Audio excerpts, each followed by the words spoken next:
बढ़ते हैं हम लोग सेकंड चैप्टर में 70, 71 और 72 वर्स। तो लास्ट के सिर्फ 3 ही वर्स रहते हैं एंड तो यहाँ पे हमारा ये पूरा का पूरा कहते हैं ना content of this Gita summarise वो ख़त्म हो जाता है। काफ़ी बड़ा चैप्टर था बिकॉज हमने इसमें बहुत कुछ सीखा, समझा, सोल और बॉडी के बारे में समझा, और कहते हैं ना स्थित प्रज्ञ कौन होते हैं, जो अर्जुन ने क्वेश्चन पूछा था 54 वर्स में, और उसके बाद में भगवान श्री कृष्ण ने 20 वर्सेस में उसका रिप्लाई करा है। एंड आई होप कि अगर हमें एक वर्स भी हमें समझ में आ गया हो ना, एक शब्द भी, तो हमारे लिए तो मतलब बहुत ही बड़ी चीज़ हो जाएगी ये कि कि at least we can change our life. जैसे अर्जुन ने हमें पूछा था ना कि स्थित प्रज्ञ कौन होता है, ये तो मुझे आप बताओ ना, क्योंकि मुझे आप बताओगे कौन होता है, कैसे बिहेव करता है, तो ही मैं भी उसकी तरह से बिहेव कर पाऊंगा। तो फिर भगवान श्री कृष्ण क्या क्या बोल रहे थे, एक बार थोड़ा सा फटाफट क्विक रिकैप कर लेते हैं। कहते हैं कि जो the one who gives up all varieties of desires for sense gratification, और सेंस ग्रेटिफिकेशन कहाँ से आती है, मतलब वेराइटीज ऑफ डिजायर्स कहाँ से आती है, हमारे अपने खुद के माइंड से आती है और कहीं से नहीं आती। और अगर हमने माइंड को ही कंट्रोल कर लिया, हम डिटैच हो जाते हैं अगर अपनी सारी चीज़ों में, सो एवरीथिंग इज़ फाइन, हमें कोई तंग नहीं कर सकता। हमें कोई भी चीज़ क्यों तंग करती है, बिकॉज हम किसी और के कंट्रोल में होते हैं। जब हम अपने कंट्रोल में होंगे तो no one can disturb us, है ना। कहते हैं, और वही आगे लिख रहे हैं कि one who is not disturb in mind even midst of the 3 fold miseries, कि जो 3 फोल्ड मिजरीज है ना, miseries cause by our mind, miseries cause by other living entities, miseries cause by natural calamities. बहुत गर्मी है, परेशान हो गए, बहुत सर्दी है, हाय परेशान हो गए, आएंगी और जाएंगी, है ना, ये तो सब चलता ही रहेगा। ऑलराइट, और कहते हैं कि जो इन सब चीज़ों से बिल्कुल भी इफेक्ट नहीं होते हैं, वो उन सब के बारे में बता रहे हैं। Okay, though the embodied soul may be restricted from sense enjoyment, the taste for sense enjoyment, the taste for sense object remain, but seizing such engagement by experiencing a higher taste, he is fixed in consciousness. ठीक है, आप engagement तो आप रहोगे ना रहोगे, कुछ ना कुछ तो डिज़ायर आपके अंदर में रहेगी, बट वो अगर डिज़ायर्स आपकी अच्छे लेवल की हो, हायर टेस्ट हो, तो which is good actually, right जी। ऑलराइट, चलो अब आगे हम लोग थोड़ा सा बढ़ते हैं इसमें। हम लोग अपना 70th वर्स स्टार्ट करते हैं। तो 70 वर्स में हमें क्या कहते हैं, अ person who is not disturb by the incessant flow of desires that enters like river into the ocean, which is ever being filled but is always still, can alone achieve peace, and not the man who strives to satisfy such desires. कहते हैं कि कोई भी इंसान जो है peaceful कब रह सकता है, कितनी सारी डिज़ायर्स हमारे अंदर में एंटर करती है, जैसे कि ओशन के अंदर कितनी सारी नदियाँ जाती रहती हैं, जाती रहती है, जाती रहती है, लेकिन ओशन इतना ज़्यादा डीप है, इतना गहरा है कि वो कभी भी ये नहीं कहता कि मैं ओवरफ्लो हो रहा हूँ, ओवरफ्लो हो रहा हूँ, है ना। तो वो बहुत ही जो है शांत रहता है। उसी तरह से कहते हैं कि desires will always come in our life, desires हमारी लाइफ में हमेशा आती रहेंगी, कभी पैसों की डिज़ायर, कभी सक्सेस की डिज़ायर, कभी नेम फेम की डिज़ायर, कभी रिलेशनशिप की डिज़ायर, है ना। और ये डिज़ायर्स को क्या बताते हैं भगवान श्री कृष्ण, रिवर की तरह बताते हैं, कि नदियों की तरह। तो जैसे ओशन में नदियाँ जाती रहती हैं, लेकिन वो सबको अपने अंदर में समाता रहता है, लेकिन अपना वजूद कभी ख़त्म नहीं करता। उसी तरह से ही हमारे अंदर में भी डिज़ायर तो आती रहेंगी, लेकिन हमें फिर भी कैसे रहना, स्थित प्रज्ञ की तरह रहना है। डिटैचमेंट हमें डेवलप करनी है, और कहते ना अपना जो माइंड हमें कंट्रोल करके रखना है। जैसे कि कहते ना कि a realize soul remain stable, deep and peaceful just like ocean. एक स्टोरी पकड़ते हैं हम लोग यहाँ पे, महाभारत की बड़ी इंटरेस्टिंग सी स्टोरी है। जब ये गैम्बलिंग का युद्ध हो रहा था, मतलब गैम्बलिंग चल रही थी, युद्ध तो नहीं था वैसे, तो खैर युद्ध था वो भी एक तरह से। गैम्बलिंग के टाइम पे क्या हो रहा था कि युधिष्ठिर सब कुछ हार गए थे, अपना राजपाट हार गए, अपने दोस्त, अपने फ्रेंड्स को, अपने मतलब भाइयों को हार गए, उनकी वाइफ को ह्यूमिलेट किया गया, but he did not lose his peace. उन्होंने अपना इनर पीस नहीं खोया, क्योंकि अगर आपका इनर पीस स्ट्रांग है ना, अगर आप अंदर से बैलेंस्ड हो, आप हर एक लड़ाई जीत जाते हो। और हुआ भी यही, लास्ट में अपनी लड़ाई जीत ही गए ना ये, राइट। उन्होंने मतलब ना वहाँ चिल्लाए, ना एकदम से रिवेंज लेने का सोचा कि अच्छा मैं तुम्हें अभी मारता हूँ, ये करता हूँ, वो करता हूँ, नो नॉट एट ऑल। वो अपना शांत रहे और शांत रह के उन्होंने अपने सारे काम करे हैं। सो कहते हैं ना कि pain enters his life like a river.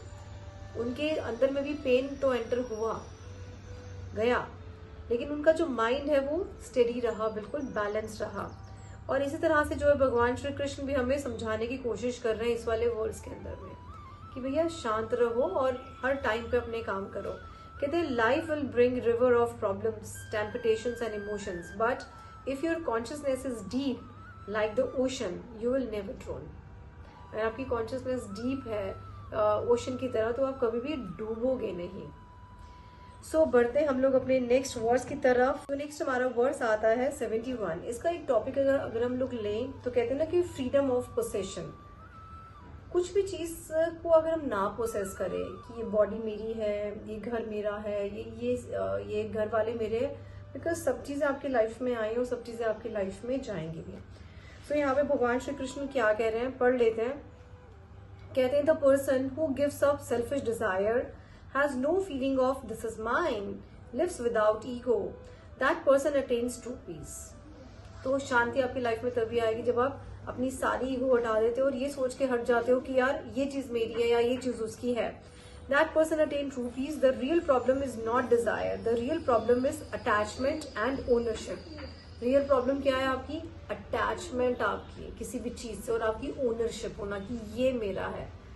Lal Qila भी किसी का था, लाल किला यही खड़ा हुआ है, जिसने बनाया निकल लिया। ताजमहल भी यहीं पे खड़े हुए हैं, है ना, वो बिल्डिंग यहीं पे है, जिसने बनाई थी वो भी निकल ली है। अब टिकट कोई और काट रहा है, टिकट कोई और खरीद रहा है, तो ये सब चीजें जो है चलती रहेंगी। सो जब हम लोग कहते हैं ना कि ये मेरा घर है, ये मेरा पैसा है, ये मेरी रेपुटेशन है, ये मेरा सक्सेस है, when we go and leave this world, सब चीज यहीं पे रह जाती है ना। So nothing actually belongs to us. तो एक स्टोरी लेते हैं महाभारत में से, बड़ी प्यारी सी स्टोरी है, और वो स्टोरी क्या है? विदुर जी की स्टोरी है। विदुर जी इज लाइक कोई अटैचमेंट नहीं उनको किसी भी चीज से, एक छोटे से घर में रह रहे हैं, और वहां पे भगवान श्री कृष्ण को इनवाइट किया गया एक बार हस्तिनापुर में, तो उनके लिए अलग से महल बनवाया गया, बड़े अच्छे पकवान 56 भोग बनवाए गए। बट भगवान श्री कृष्ण ने वो सब कुछ छोड़ दिया दुर्योधन का, और वो कहाँ गए? विदुर के पास में गए। And Vidur was like very overwhelmed to see Krishna, कह रहे मतलब भगवान मेरे घर पे आए हैं, because he knows that he is Bhagwan. तो वो केले उनको छील के दे रहे हैं, तो छिलके उनको देते जा रहे हो, केले फेंकते जा रहे हैं। तो ही वाज लाइक समझ ही नहीं आ रहा था उनको कि हो क्या रहा है उनकी लाइफ में ना, कि ऐसा कैसे हुआ ये सब चीजें। तो why? Because he was so much detach from this worldly चीजें, और वो सोल से सोल का कनेक्शन बना के रखते थे अपना इस यूनिवर्स के साथ, भगवान के साथ में, है ना। सो यहाँ पे एक और आता है, क्या कहते हैं, तो कहते हैं ना कि because Vidur had no ego, no pride, no possessiveness, his heart was pure. Krishna values detachment and devotion, not luxury. तो कृष्णा को क्या चाहिए? आपकी डिटैचमेंट चाहिए। भगवान श्री कभी पूछते हैं कि आपके पास कितने पैसे हैं, वो सिर्फ ये कहते हैं कि आप कितने डिटैच हो, कितने डिवोटेड हो मेरे टूवर्ड्स, है ना। ऑलराइट, सो नेक्स्ट हम लोग 72 वर्स पे पहुंचते हैं अब, और 72 वर्स जो है कंक्लूजन है इस पूरे चैप्टर का। तो उसमें क्या कहते हैं? कृष्णा कहते हैं this state of consciousness is called Brahmi sthiti. A person who reaches this state is never confused again. जो इस स्थिति में पहुंच जाता है, जो भी समझाया भगवान श्री कृष्ण ने सेकेंड चैप्टर में, क्या क्या समझाया था? ये समझाया भैया अपने माइंड को कंट्रोल करके रखो, अपनी डिजायर्स तो आती रहेंगी जाती रहेंगी, बट आप स्थित रहो, तभी तो उसको स्थित प्रज्ञा कहा जाता है। और मिजरीज तो आती रहेंगी लाइफ में, प्रॉब्लम्स आती रहेंगी, बट उन जो मिजरीज है ना, उनसे भी आप जो है अपने आप को डिटैच करके रखो, क्योंकि हर चीज आनी और जानी है। कैसे? सुख और दुख की तरह। सुख और दुख तो आएंगे और जाएंगे, कैसे? सर्दी और गर्मी की ऋतुओं की तरह, सीजन्स आते हैं और जाते हैं, तो ऐसे ही सुख और दुख तो आते रहेंगे और जाते रहेंगे। सो कहते हैं remain peaceful even at the time of death. तो ऐसे लोग अपने डेथ के टाइम पे भी हमेशा पीसफुल रहते हैं, लिबरेशन उनको मिलती है। सिंपल सी शब्दों में जरा इस मीनिंग को समझते हैं, इस वर्ड्स को समझते हैं। कहते हैं when a person controls desires, removes ego, lives without attachment, then they reach divine consciousness. Even if death comes they are fearless. एक छोटी सी स्टोरी और लेते हैं महाभारत से, भीष्म पितामह की। भीष्म पितामह को बाणों की शैया के ऊपर लिटाया हुआ था, बाण थे उनकी पूरी बॉडी में और वो बाण के ऊपर लेटे हुए थे। अब ऐसा तो नहीं कि 2 बाण लगा दिए होंगे, इतने सारे बाण होंगे कि वो उसके ऊपर थे। Did he cry? Did he shout? No, nothing. He did not, like reacted. और पूरे पीसफुल रहे हैं जब तक कि वो महाभारत का युद्ध खत्म नहीं हुआ, है ना। तो उसमें क्या बताते हैं, कहते हैं कि वो क्योंकि उनका जो माइंड है वो बहुत ही काम था, बहुत शांत सा। He waited for the right time to leave his body while remembering Krishna. उन्होंने पूरा इंतजार भी करा कि मैं अपनी बॉडी कब मैं छोड़ूंगा, तो उनके अपने हाथ में था अपनी बॉडी को छोड़ना। सो इस वाली स्थिति को कहते हैं ब्रह्म स्थिति। Pain in body, war around him, yet peace in consciousness. सब जगह पे बॉडी में पेन हो रहा है, आसपास लड़ाई चल रही है, बट कॉन्शियसनेस कैसी है, शांत वाली कॉन्शियसनेस है। तो ये तो डेवलप अब हमें भी करना चाहिए, है ना। ऑलराइट, तो क्या है यहाँ पे, अब थोड़ा समझने की कोशिश करते हैं। कहते हैं Krishna is not teaching Arjun how to win a war.